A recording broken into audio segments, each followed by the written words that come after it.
Đây này, giờ tôi nó sẽ ở tụi mình hồng câu phô va. À, nó chân hồng câu này chạy 100 người luôn. Một lần đầu ta nó, xua có một lần đầu hết giờ. Cá xia. Xin đầu chứng lần đầu nó cái nếu mùa nếu một thái khối nhiều đó là mùa học đây rồi bây giờ. Ok giờ mùa hôm nào chế mà. Ok các bạn nhá, đây là mình cũng sẽ review luôn cho các bạn nhìn thấy một loại hoa nó vô cùng là mới, mà nói chung là với người khác thì nó cũng không hẳn là mới, nhưng mà đối với Trung Vùng Cao thì chúng ta cũng thấy lần đầu. Đó, đây là có lẽ là mình gọi là hoa 7 màu à. Nhiều lúc mình thấy màu nó rất là khác lạ luôn nhé.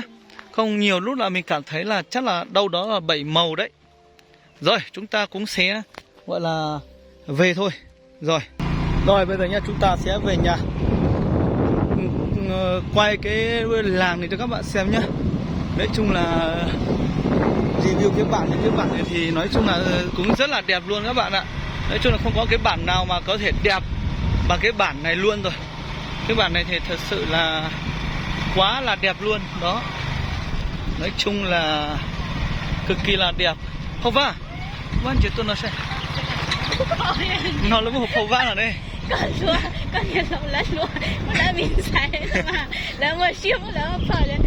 À chứ dù lầu giống hộp hộp va nữa cơ. Chú, ông nói vì năng nó sẽ khó nó, mà có thể thế. Rồi. Xuống. Thôi hay là cho vào trong đấy tí rửa hay là để đây cũng được. Thế nữa. Chú đi thẳng vào. Rồi đi.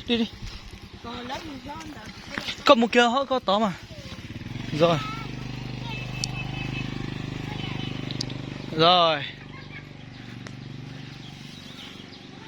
Ở đây thì video này thì chúng ta đã review về cái cung đường này nhé các bạn nhé. Nói chung là cũng rất là đẹp luôn. Như mình vừa nói qua đó, không có một cái bản nào nó có thể đẹp bằng cái bản này. Mõ tụt lồng câu gặp phô à. Chị tôi nói xem.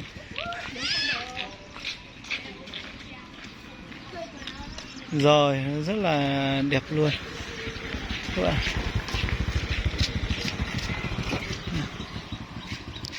Bây giờ là bạn này nó rồi nó cũng khá là sao rồi. Đây mình lại quay lại với hoa 7 màu đây. Hoa này thật sự là cực kỳ là đẹp luôn nhé. Đây là mình đã trồng được đâu đó là tầm khoảng 5 năm rồi. Mình nhớ không nhầm là cuối 2018.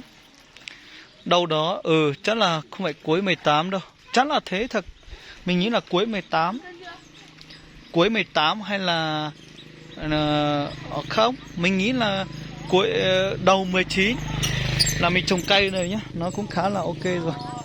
Rồi, thôi mình sẽ kết thúc video tại đây. Có một cái cây rất là đẹp luôn các bạn này.